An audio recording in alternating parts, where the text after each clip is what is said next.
Well, thank you everybody for coming to our November garden talk. Today, Jane Grellinger is going to be showing us how to make holiday swags and bows. So I will hand it over to Jane. For those of you on our Zoom, we are trying new technology with a new camera today. So hopefully you can see well and I can actually zoom in when Jane is working on things. So Jane, go ahead. Good morning or good afternoon, as it's noon. Today we're going to talk about making a holiday swag. And I want to start by saying that I didn't go cut any Christmas trees early. So I'm using all greens from my yard. And these are all common greens that are readily available.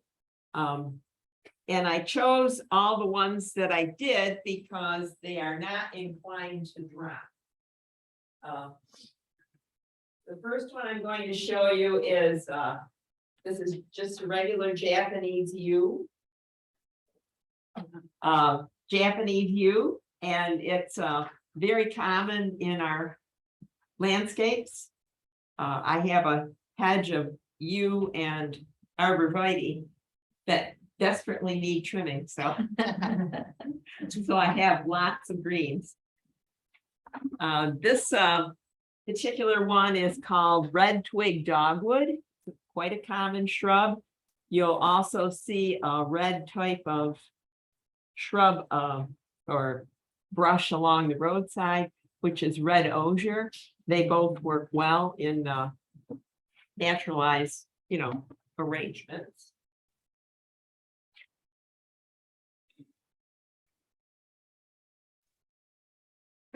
The other greens that I brought today are cedar, and I have two types. This one is an arborvitae. They're both arborvitae and cedar, pretty interchangeable. And this one is also a type of cedar. And the other one I have today is boxwood. Boxwood is quite a common landscape shrub also. I was just thinking this morning when I planted this boxwood, my brother went to college in Georgia and he did a whole bunch of cuttings and he brought them home, and I got married and I was landscaping my yard, and around my flagpole I planted a whole bunch of these little cuttings, and so now I have shrubs that are as tall as I am. So all of these things work well. None of these shed easily. I have a couple pine trees, but I didn't choose to bring any of the pine because it's very pricky and hard to work with. And it also drops. So if you're hanging up your swag, like on a door or an entryway or something, it tends to drop all its needles long. It would be bare by Christmas time. If you keep these, once you cut these, it's probably best to put them in water. I just cut them on Sunday, so they're not suffering yet. Arborvitae right now, this time of year, is shedding. It's the normal leaf drop. It's the normal leaf drop for cedar. So you might have to, if you're picking cedar, you might have to clean it a little bit because there's a lot of last year's growth, in there that's dropping off. But that's a natural process, just like pine trees now are dropping last year's needles everywhere. So the first thing I thought I would show you is how I try to put them together. I want to say too, if you are doing this and you have at Christmas time, or in another month or so when they're cutting Christmas trees, I really prefer to use Fraser fir. Fraser fir is flat needles, and they're easy to work with. They're not pricky, and it won't drop on you. It'll last, even if you bring it inside Fraser fir will dehydrate, but the needles won't drop off. Like, if you're using, any kind of spruce, your needles are gonna all drop unless you keep them in water. So while we're on that subject, these small little swags that I make, I use in arrangements like on tables or windowsills. Or if you wanted to do like something, say above a door, if you made a couple, you can, you know, tie them together, and then these two aren't the same size. You'd want to make them the same size. And then you can put the bow in the middle and have this like above the door. But once you get these made, if you put a piece of Oasis in a plastic bag, and then you can just stick these into the Oasis in the moisture and keep them fresh until you're ready to use them. You know, so you can have them all made up ahead of time and then use them when you need to.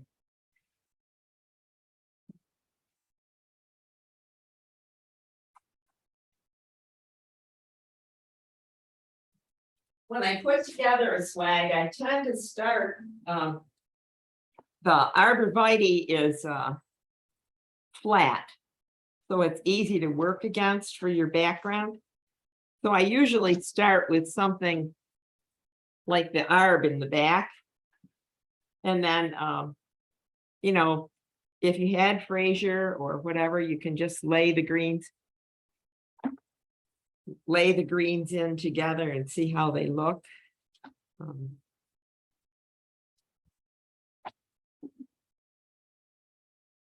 My cedar is pretty full, so I trimmed off the tops of them, and now all the little branches that are coming up look like little trees. They're so full.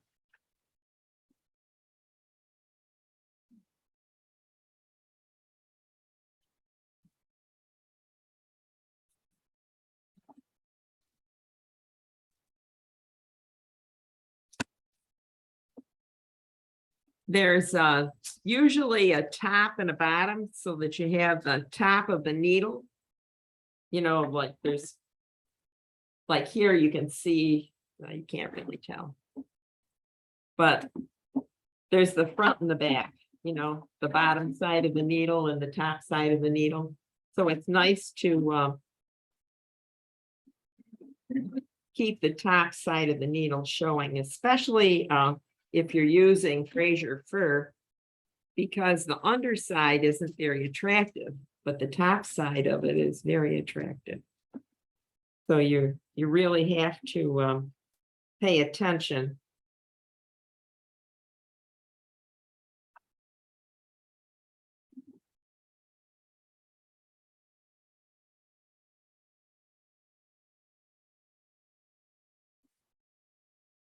My boss always told me I was too fussy. Took me too long to put these together. But I like to make them look as natural as possible.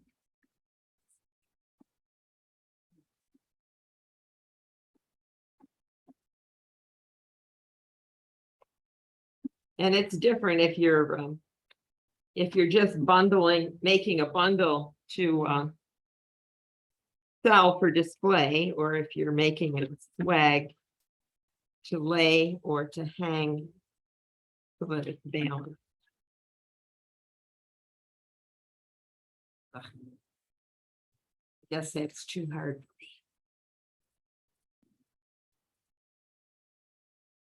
I didn't bring any big clippers with me. I think you need loppers, Jane. So that's what I cut it with. When I was cutting it off the shrubs, that's what I was using, but I didn't bring them with me. They're pretty large branches, so they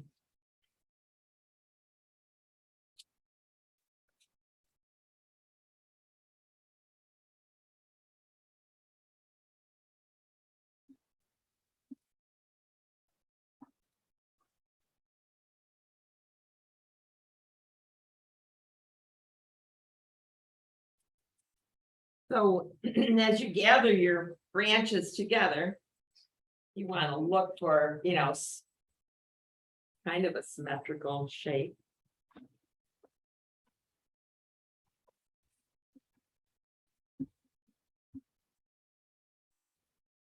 And then I use this wire that comes on the reel because you can pull it tight.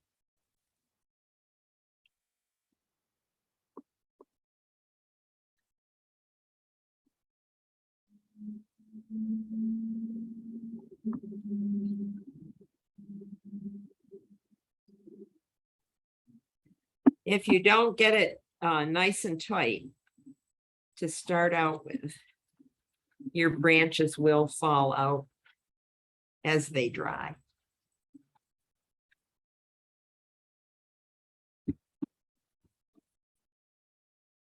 So by having the wire on the paddle, you can just pull until you get it nice and tight. And I always wrap it 2 or 3 times. Then on the back side, I leave the first tail kind of long. And of course, twist it 3 or 4 times.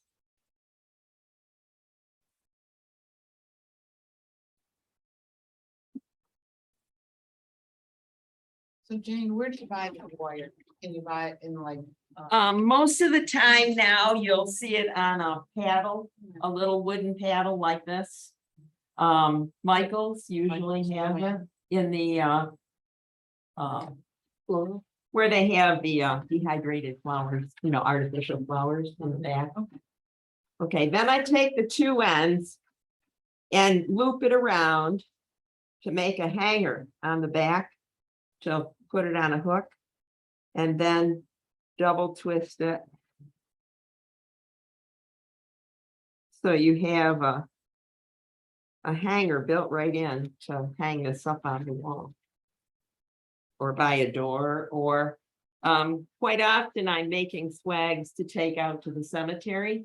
And they have that little easels, the little metal easels that you hang it on. So this little hook works really well. Just put it over the hook and then you can just wire it onto the stand. I have a couple of these already made up, so I thought I would show you how to decorate. I have the red twig dogwood in here with a variety of other greens, and the same on this one. So then I used to always decorate it and then put my bow on. I found that the tails on the bow are always in the wrong spot. So I tend to put my bow on earlier so that I know how to place my ornaments on the greens. I usually use, well, let's talk about this. If you're putting your swag like on a door or someplace where you want it to be seen from any distance, brighter, like the reds, show up real well. The more muted colors, they show up when you're nearby, but like from the road, the red will show up the best. But like for interior, the lighter colors show up fine. I'm going to show you how to do bows in a minute. I bought some new red velvet. Yes, dear. I assume by talking about the bow, you're talking about composition, the composition of how it looks. Is that what it would be called? I'm a complete beginner, so I'm way behind on what do you mean the red bow placement? Oh, okay. When you put your bow on, and I usually try to weave it into the wire that I've already wrapped around, because outdoors, of course, the wind raises havoc with whatever you put out. So you're going to want to make sure that you get it well secured.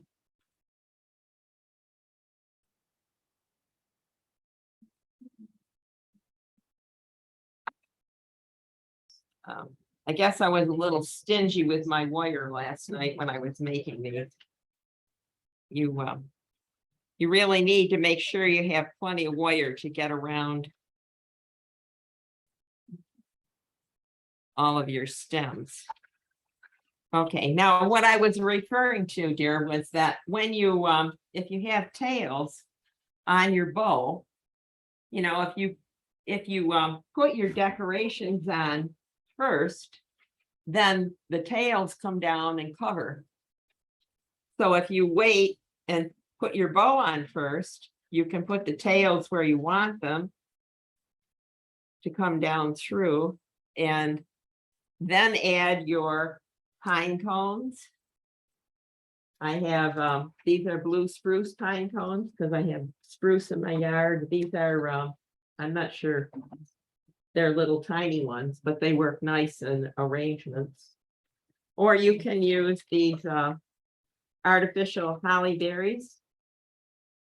They're easy, they come, I don't know, are you familiar with them? Yeah. The little berries are on the end of a little piece of wire. And I usually take 2 or 3 together. And then just wrap them around a couple of pieces of your greens. And bring them to the front side. And then you just twist them together. And they make a nice holly berry bunch on your greens.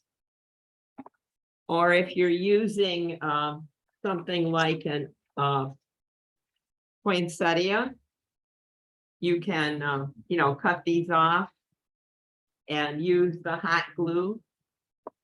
Or there's things you can buy, they're called picks, that are pre-made, and then you can utilize those.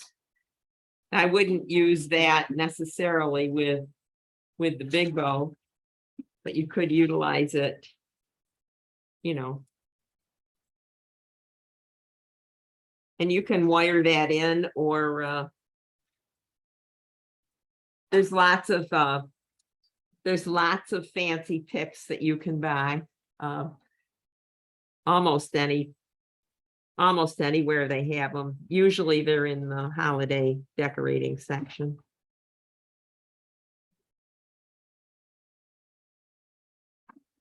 But you want to just fit that in, you know. Let's see. We'll put berries in it. It doesn't take much to hold the berries on. They usually fit in. A lot of people like to use contrasting colors. So some people use a lot of white. You can see the white ones would stand out also, you know, show up against the green.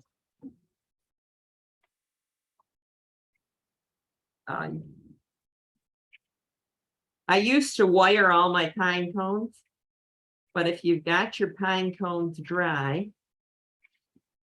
and these new glue guns are low temp, you can just put a glob of glue on and then just tuck it in, and it will adhere to the greens.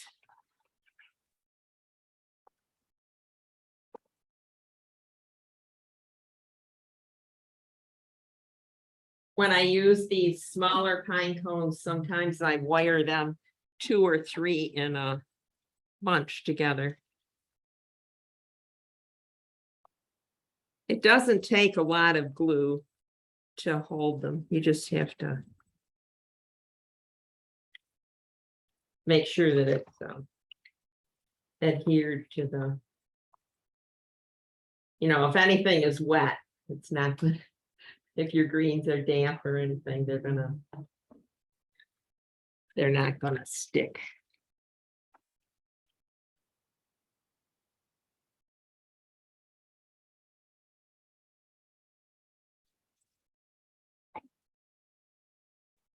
But you can just tuck a few in, you know, wherever you want them. You can make these look real natural by, well, the wire and the ribbon is the secret. You know, the edge of the ribbon has wire in it, and it's so much easier to work with and to keep looking nice. I brought some along sample. This real soft ribbon ties a nice bow.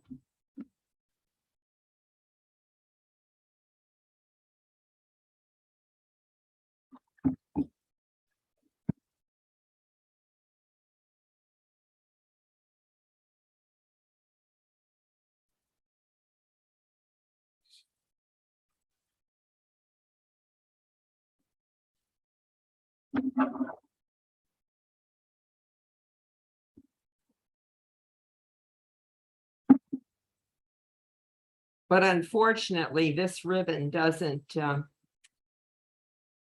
show up very well from a distance. But it looks nice up close.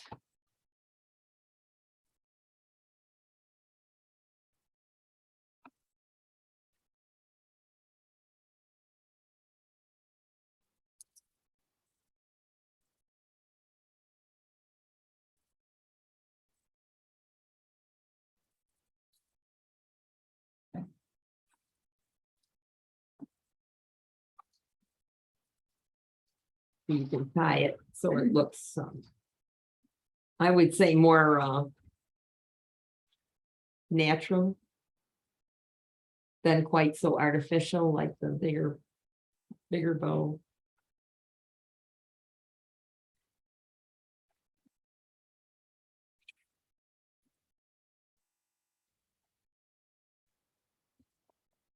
You can be as creative as you can, you know, by utilizing some other popular things that are right now, like trucks are very popular. So a little truck ornament, and you can just tie that in and have it hang. It would look very attractive. Actually, I was thinking more of this little snowman. They're, you know, just tie him in.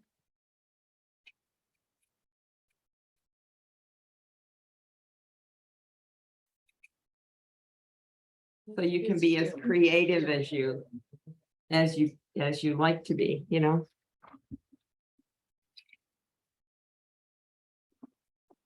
When I use the small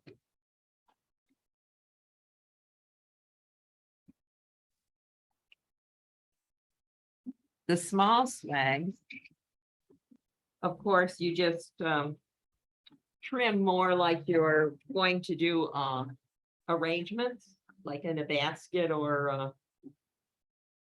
and make these small ones, and then like I've done here, you can use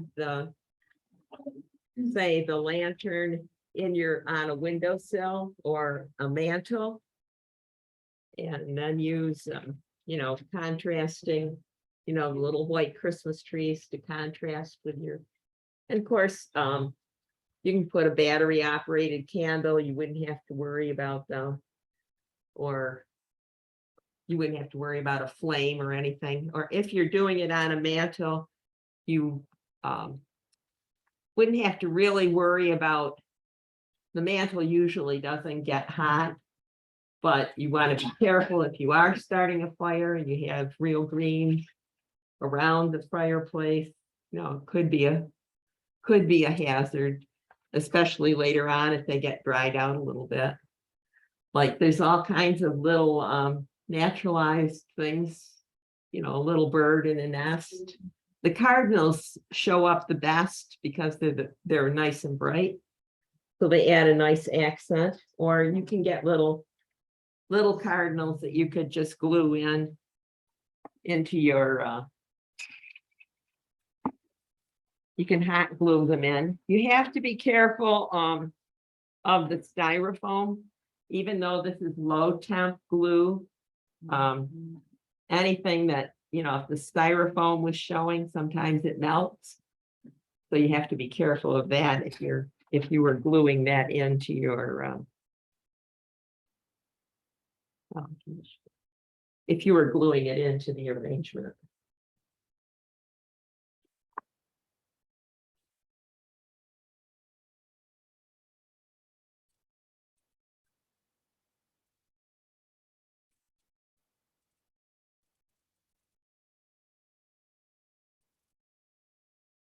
I want to spend a little time showing you how to tie a bow. And I brought along some inexpensive ribbon so that we could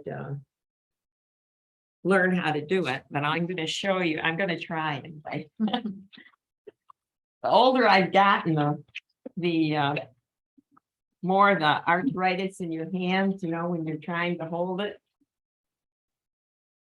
It's all a matter of just taking your ribbon and, Hang on, I'm gonna say my camera went a little, okay, it can't decide what it wants to do.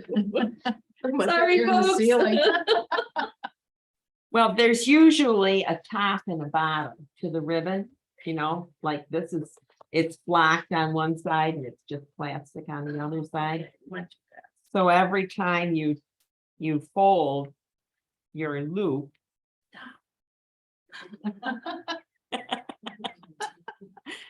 Hang on, that's sorry. okay. You want to make sure that All right, we'll try it by hand. There we that go. it's that you have the outside or the top side of the ribbon showing.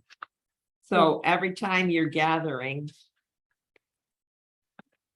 and twisting, you're going to be turning it so that your the outside of the ribbon, the side you want to show, is out.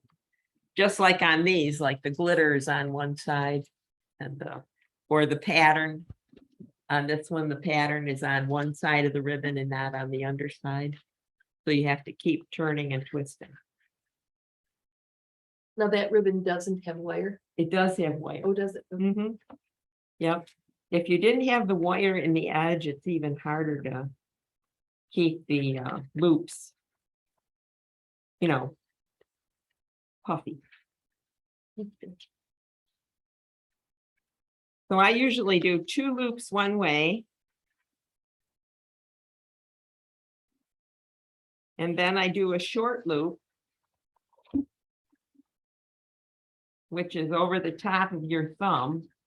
And that covers up where you're going to put your wire. I know some people are real fussy about having each loop exactly the same. I never seem to end up that way. Mine are always a little bit different. But you keep holding between your forefinger and your thumb and gathering it in.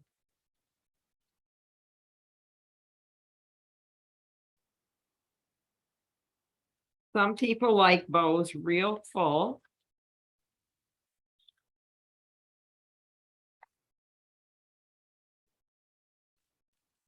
I tend to go a little on the sparser side.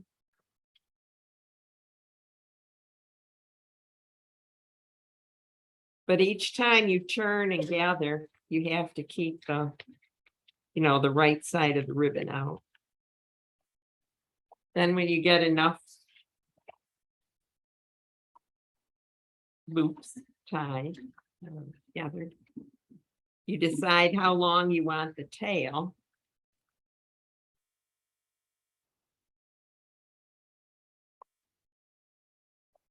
Then you gather that in.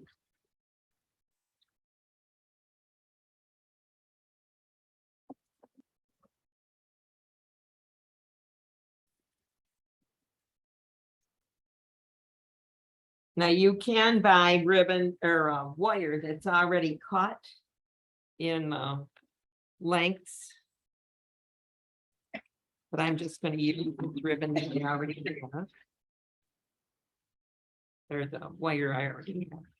You slip the wire through that little loop that you made.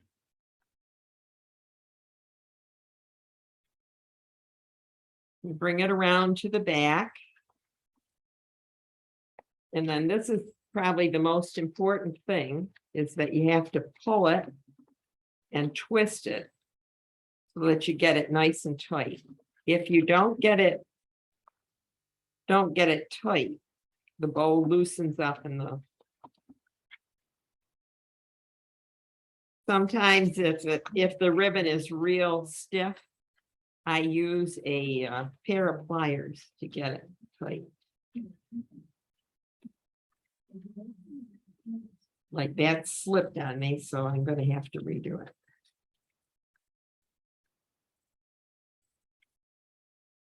Your this velvet is a little heavier ribbon, so it takes a lot to get it pulled up tight.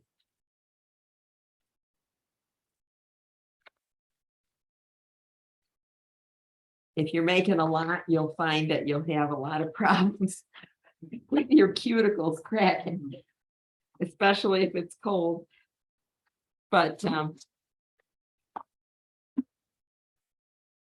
then once you get the ribbon tied, you can adjust the way you want it to be. Oh, I forgot to cut it. Okay.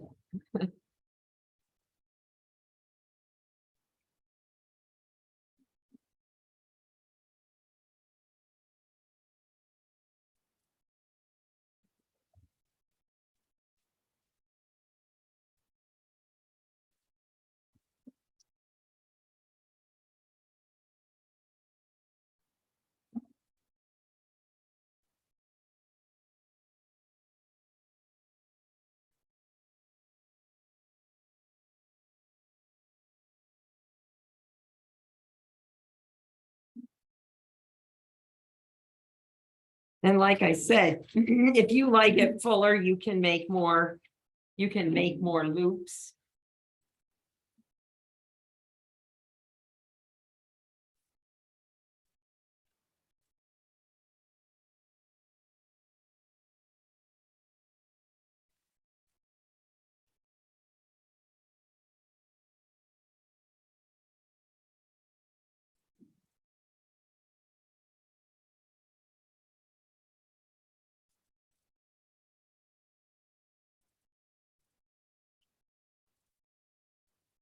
So if you lay it on,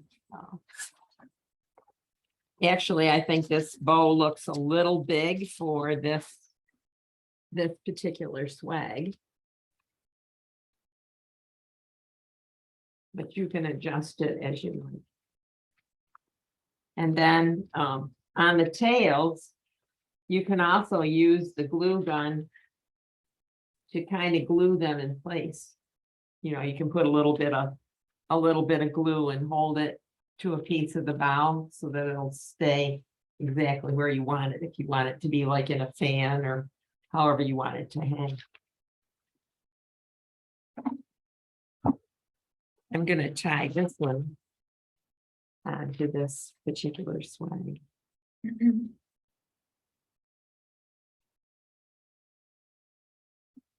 Like I said, I brought some inexpensive ribbon. If you ladies would like to try tying a bow.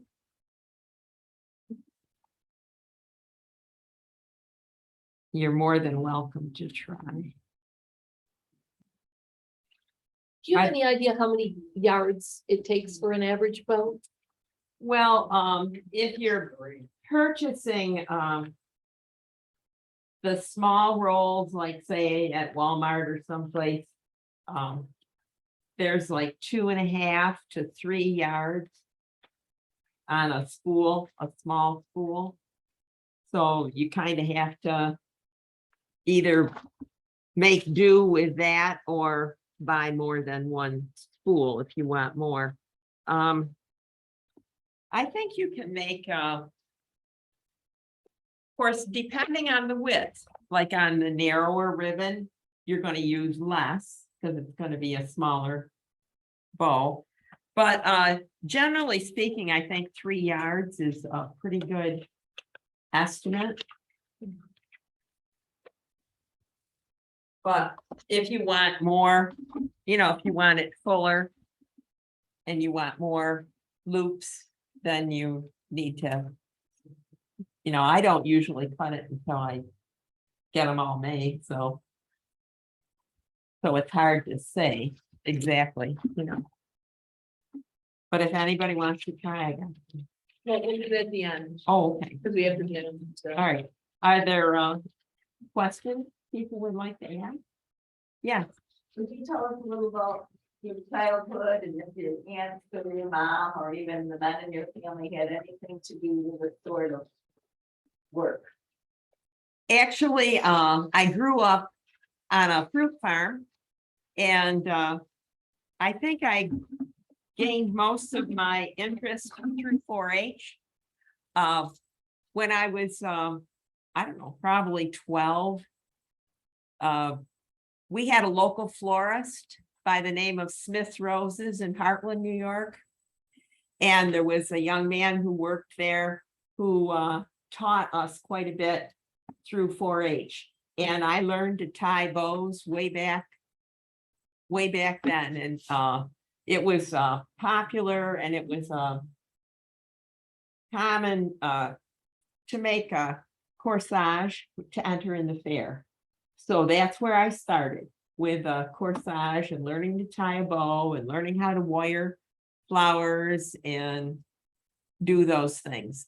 I had an older brother who was very, very interested in horticulture, landscaping. So I don't know. I planted my first tree when I was 10. I planted my first flower garden, when I was 9. I've always done gardening and flower arranging. I worked for probably 15 years at Regal's, which is now Pudgy's. And I did made a lot of swags and a lot of wreaths and things there. But I've always been interested in gardening. And So we do have a question from the Zoom folks. Can you use fresh holly in your swags and arrangements? you certainly can. It's very hard to work with because it's so sharp. But you can use it just like I use the red twig dogwood in here. The berries tend, once you pick the holly, the berries tend to drop quite easily. They don't hang on for a long time.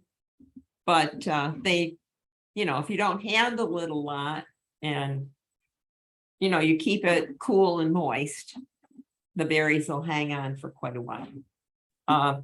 That holly, I would definitely want to keep refrigerated if you can, or keep it in the oasis.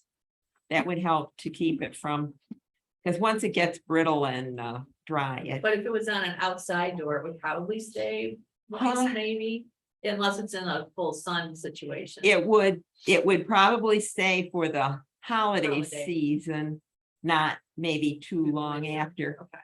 And you have to be careful too, if you have like a front door with a storm door, and that the sun might shine in between that too, that dehydrates and discolors your wreath or your swag real easy. If they're outdoors completely, or if you're taking them out to the cemetery or something, and usually they'll last the whole winter. By Easter, they're all brown, but She had another question. Do you ever Sure. use one of the like wilt proofs or the stop wilt, the desiccant sprays on your material? I have never used it on the things that I pick. I have used it on new plantings to spray on to keep them from dehydrating during the winter. Especially young, small bushes. The wilt-proof does help a lot, or the burlap wrap or windbreak. Yeah, so Julie, I'm not sure, I mean, it would be worth a try, especially on like holly or boxwood, something that might dry out. And will make your material look a little shiny if you spray it on, Mhm. so You'd have to be sure and let it you'd dry have to let it dry before you get want ready to with work it. with it, yeah. Jenny, would Japanese holly work as well as boxwood, or does that drop its leaves? Japanese holly? It's got little round leaves similar to the boxwood. You I've never worked with it, never- Lorna, so I can't tell you for sure. Okay. I don't know. I know the Oregon grape holly that I have on the side of my house tends to drop and it tends to turn brown quicker Oh, once I've picked it. I don't know, than just the regular ilex, the regular hollies. What about euonymus, Jane? 'Cause that's nice variegation on some of those euonymus plants. Have you ever used that in your swag? I don't have any, so Oh, I okay. haven't used it a lot. Okay. But Lorna asked me earlier about the pines, white pine, or Douglas fir. Scotch pine is sort of good, but the Fraser fir in the, pine trees, the Fraser fir holds the very best. But the others will keep their needles quite a long time. Like the white pine or the Douglas fir, it adds a nice contrast.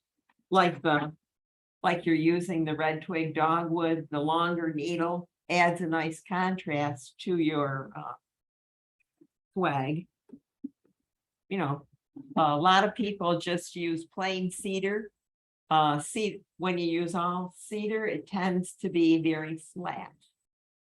But if you had, you don't get as much dimension to it. But if you have a narrow space, or like you're putting them on a door and you want it between a screen door and or a storm door and a regular house door, sometimes people need a very flat type, but that's the only, the Fraser fir tends to be a little flatter too. If you're tying a wreath, if you're gonna make a wreath, like these small swags that I made, if you're doing a round wreath and you want to tie them, you can gather your greens together like this and leave them in bunches. And then as you go around your wreath, you tie in each little bunch as they overlap on your frame, they lay in nicely. You can do that, for contrasting, as you're wiring on around your wreath. Of course, you're always, you're wiring to your wreath, and then you lay the next one on top and wire the next one and continually go around. I've done quite a few boxwood wreaths. Depending on the size of the ring you have. For like an 8 or a 10 inch, you'd want to have your bunches about at least 4 or 5 pieces of material 6 inches long. So then you get enough depth. I'm sure there's Cornell bulletins to give you a better guide for, but the bigger the wreath ring, the bigger your bundles need to be as you're going around. Like where we trimmed the arborvitae, now all these little branches have come up and they look like little trees. So this would be like, this is one of the tips of one.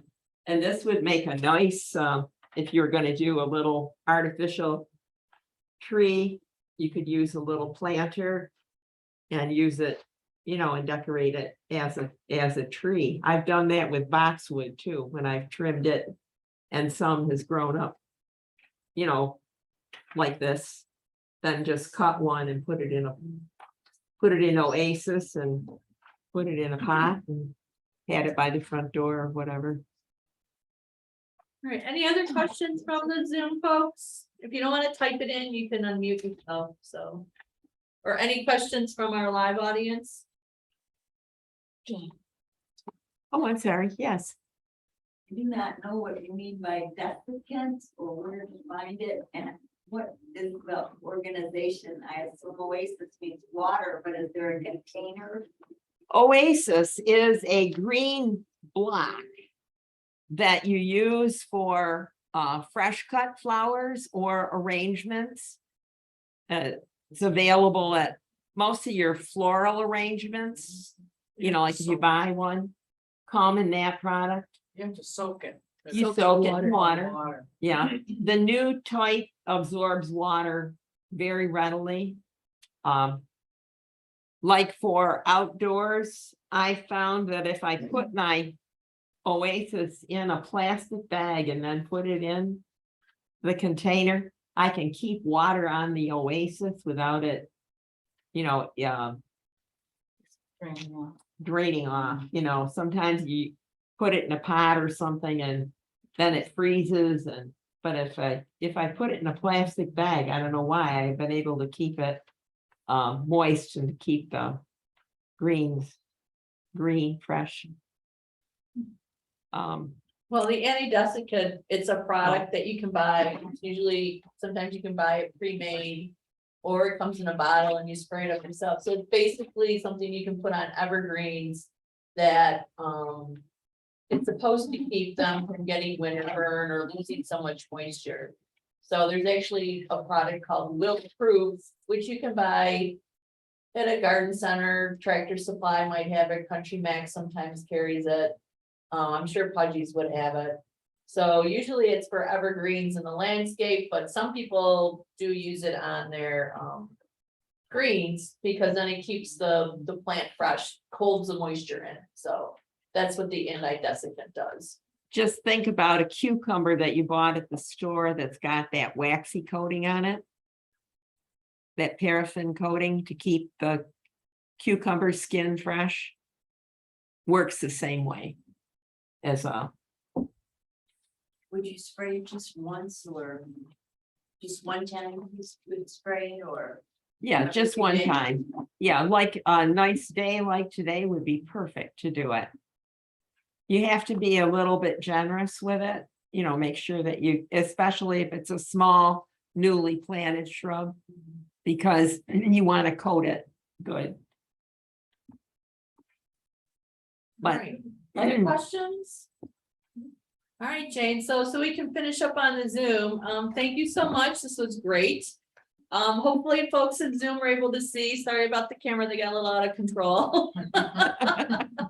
But we'll be doing one more garden talk this year. It's December 1st. That's the first Thursday of the month. So Catherine, our master food preserver, will be here to talk about some homemade gifts you can do from the kitchen. So sign up for those on our website. And thank you for joining us today.